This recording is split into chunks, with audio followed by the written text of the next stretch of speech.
సంఘం అంటే అడవి కాదు, ఇది అరణ్యం కాదు. సంఘం అనగా తోట. ఈ తోటలో మనందరం ఏం చేయబడ్డాం చెప్పండి? నాటబడ్డాం. We are on the same ground, rooted in the same ground, experiencing the same privileges. దేవుని సంఘంలో మనందరం కూడా ఒకటై ఉన్నాం. దేవుడు పరమ నుండి చూస్తున్నప్పుడు మనలో భేదాలు లేవు. రంగు భేదం, చదువు ఉందా లేదా, డబ్బు ఉందా లేదా, ఇలాంటి భేదాలు సంఘంలో లేవు. We are all one in Christ. మనందరం కూడా క్రీస్తు ప్రభులో ఒకటై ఉన్నాం. అందరూ ఒకటేనండి వెస్లీ గారు. అయితే మీరు దిగిపోండి, నేను వాకింగ్ చెప్తానంటే కొన్నిసార్లు కుదరదు.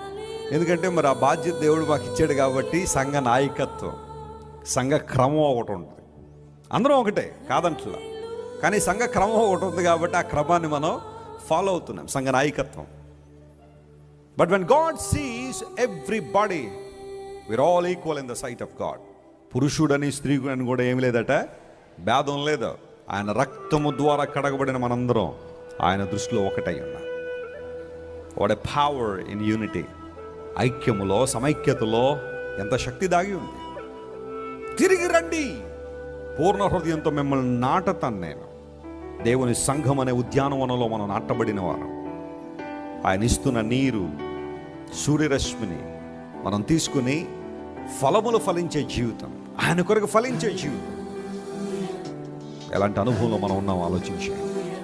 సరైన వేళ్లతో మనం నాటబడినప్పుడు మన జీవితాల ఆశీర్వాదం చూస్తాం. పూర్ణ హృదయంతో మీరు నా దగ్గరికి ఏం చేయాలా?